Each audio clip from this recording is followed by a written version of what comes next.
मन बहुत आहत है और बहुत ही कष्टदायक स्थिति है।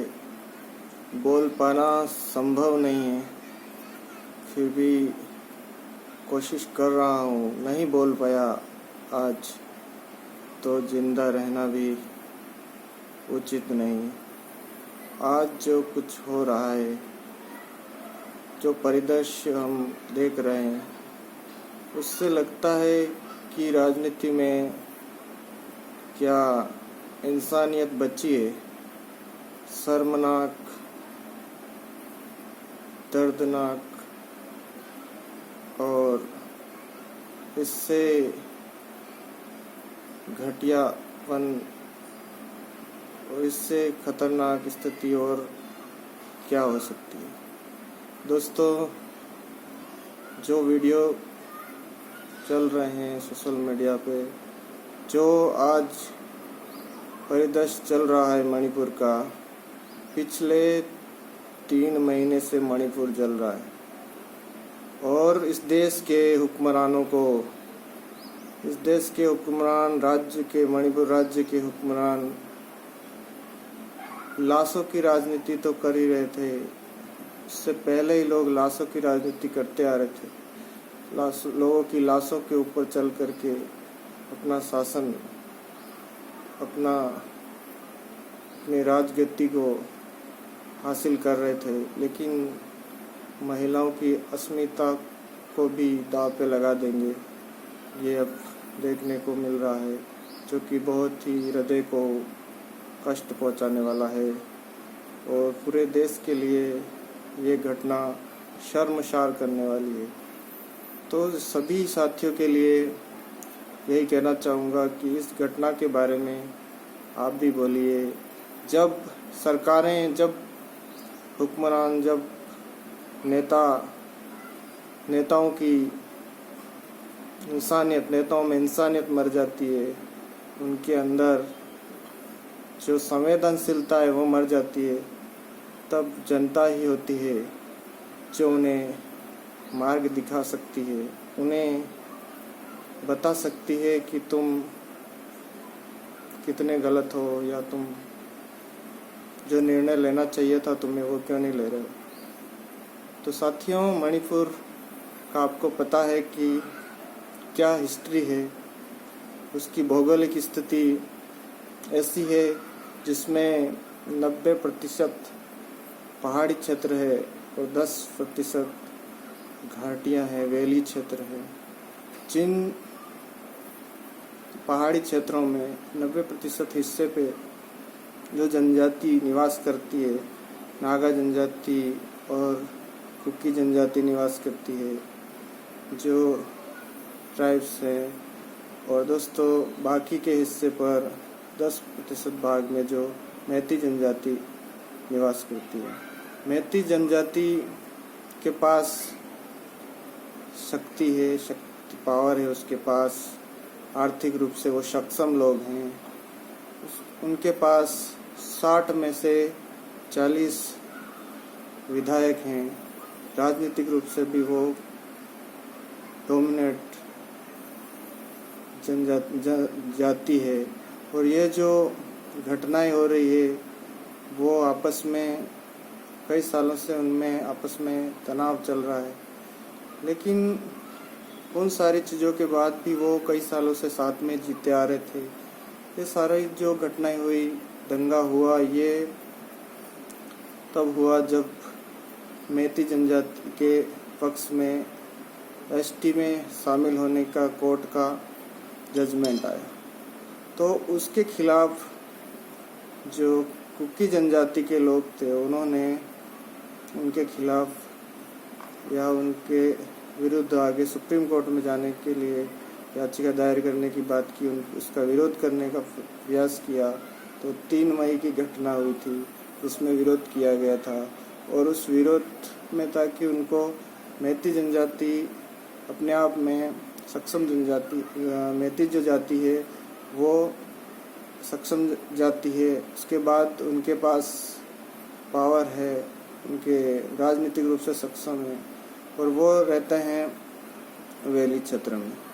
अब जो कुकी जनजाति वो पहाड़ी क्षेत्र में रहती है, उनके पास ज़मीन ज़्यादा है, लेकिन आर्थिक रूप से वो इतने सक्षम नहीं है और उनकी संख्या जो है वो 20% है पूरे मणिपुर में। तो राजनीतिक रूप से वो इतने सक्षम नहीं है, आर्थिक रूप से इतने सक्षम नहीं है। उनमें आपस में जो विवाद चल रहे थे वो धर्म से रिलेटेड भी हैं और इसके साथ ज़मीन से रिलेटेड भी हैं और आरक्षण से रिलेटेड। ये सारी चीज़ें होने के बाद हिंसा भड़कती है। तो ये घटना मई की 3 तारीख को ये विरोध होता है और 4 तारीख को ये घटनाएं होती है। इसके बाद से मणिपुर जलता है और 3 महीने हो चुके हैं। सवाल ये है कि हिंसा होती है, सब बहुत सारे राज्यों में ऐसा होता है, घटनाएं होती है, बहुत सारे देश में, दूसरे देशों में भी ऐसा हो रहा है।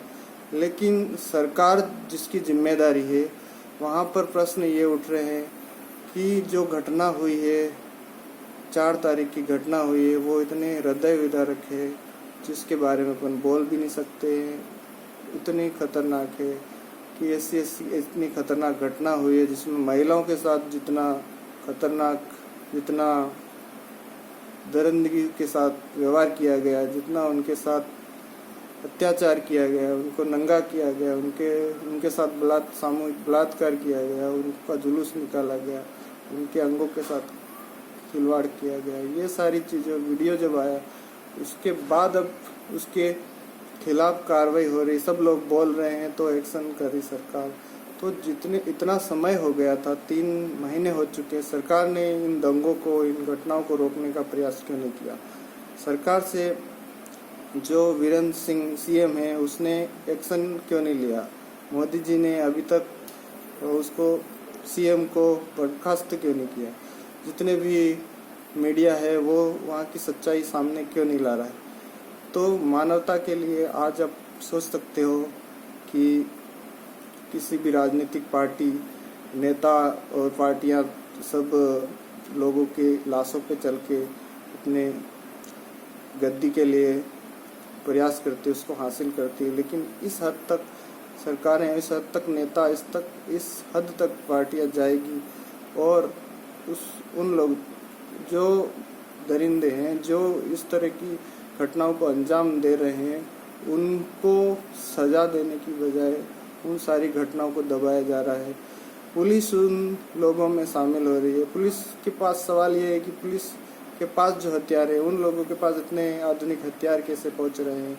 तो ये सरकार उसमें शामिल हो रही है। सरकारें इस हिंसा में, उस हिंसा को भड़काने में और सहयोग कर रही है। तो क्यों हो रहा है ये? क्यों नहीं प्रधानमंत्री, मुख्यमंत्री, ये सब मिल करके उस हिंसा को क्यों नहीं रोक रहे हैं? उन लोगों, इतने लोग 3 महीने से हिंसा चल रही है, बेघर हो रहे हैं, 150 से ज़्यादा लोग मर चुके हैं, सभी शहर जल रहे हैं, फिर भी राष्ट्रपति शासन अभी तक क्यों नहीं लगाया गया है?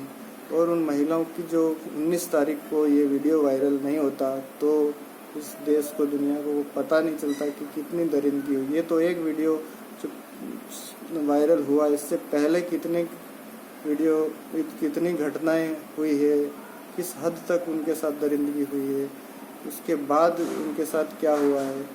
तो ये सारे सवाल छुपे हैं। तो मानवता के नाते नेताओं के अंदर राजनीति कई सालों से, वर्षों से चली आ रही है, लेकिन मानवता अभी बिल्कुल मर चुकी है। तो किस हद तक ये राजनीति जाएगी? किस हद तक जातिवाद, किस हद तक धर्म के नाम पर इस देश में इस तरह के हत्याकांड, इस तरह की निर्मम, इस तरह से शर्मनाक घटनाएं होगी? आज जो लोग बुद्धिजीवी हैं, जो लोग इस देश के बारे में सोचते हैं, उनके लिए कि आप अगर नहीं बोलेंगे तो इस देश में ऐसे कितनी घटनाएं हो रही है जिनके बारे में हम नहीं बोल रहे हैं। हम अगर नहीं बोल रहे हैं तो हम भी उसमें समझते कि हम भी गुनहगार हैं। तो जितना हो सके इन घटनाओं के बारे में बोलिए, लोगों को बताइए कि देखो कितना इस देश में महिलाओं के साथ, इस देश में दलितों के साथ, इस देश में आदिवासियों के साथ, इस देश में पिछड़े लोगों के साथ कितना अत्याचार हो रहे हैं।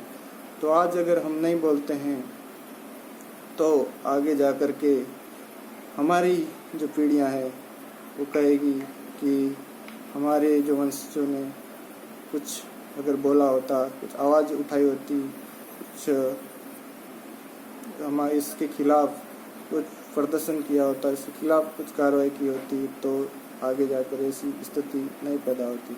तो दोस्तों, ऐतिहासिक घटना कुछ भी रही हो, जातिवाद संघर्ष चलते हैं और उन्हें शांति से ही निपटाया जा सकता है। हिंसा कभी भी किसी भी मसले का हल नहीं होता है।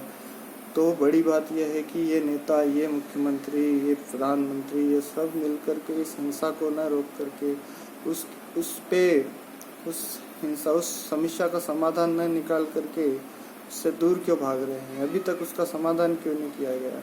तो उन लोगों के दर्द को समझना है। उन लोगों के क्या अपने परिवार की किसी महिला के साथ, अपनी बहन बेटी के साथ, अपनी माता बहन के साथ अगर ये ऐसी हादसा होता, ऐसी घटना, ऐसी दरिंदगी की जाती तो क्या आपको कैसा महसूस होता? अगर इंसानियत जिंदा है तो इसका विरोध कीजिए और उन लोगों को न्याय दिलाने में अपना पक्ष रखिए, अपनी बात रखिए, ताकि इंसानियत जिंदा रहे।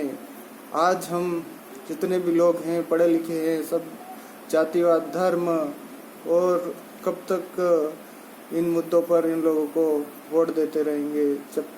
जब तक जो वास्तविक मुद्दे हैं, शिक्षा, चिकित्सा, बिजली और पानी जैसे विकास जैसे मुद्दों पर हम लोग अगर सरकारों को नहीं घेरेंगे, नेताओं को नहीं घेरेंगे, तो ये हमेशा ही हिंदू, मुसलमान, जाति, धर्म इनके नाम पर वैमनस्य फैलाएंगे और ये दंगा फसाद कराएंगे और जीतते रहेंगे। तो कभी भी देश का जो विकास है वो कभी नहीं होगा और जैसा हम चाहते हैं वैसा देश कभी भी नहीं बनेगा।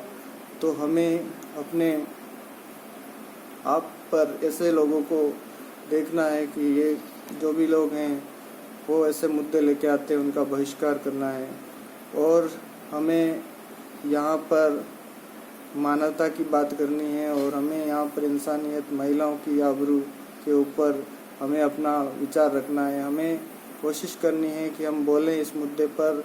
हम अगर मौन रहे तो भगवान भी हमें कभी माफ़ नहीं करेगा। और अगर हम इंसान हैं, अगर हमारे अंदर इंसानियत अभी भी बची है, तो हमें ऐसे जो शर्मसार करने वाले घटनाएं हो रही है, 3 महीने हो चुके हैं, अभी तक उसमें कोई शांति का अभी तक नहीं पता चल रहा है कि अभी तक राष्ट्रपति शासन भी लागू हो सकता था, वो भी नहीं हुआ। अभी तक वहाँ के लोगों को जो स्थिति हो रही है अभी तक उसका सुधार नहीं हुआ है। और ये वीडियो वायरल होने के बाद अब प्रधानमंत्री बोल रहे हैं कि मुझे बहुत दुख है। ये दुख है तो आप उस मुख्यमंत्री को क्यों ये नहीं करते हो? उसको क्यों नहीं हटा रहे हो? इस्तीफा क्यों नहीं मांग रहे हो? क्यों वहाँ पर राष्ट्रपति शासन लागू, सेना डिप्लॉय करके क्यों न उस हिंसा को रोक रहे हो? तो सभी लोग अपनी संवेदनाएं रखें और इस मुद्दे को बोलें कि महिलाओं के साथ, अपनी माता बहनों के साथ इतना अत्याचार हो रहा है। अगर अभी भी नहीं बोलेंगे तो फिर कब बोलेंगे?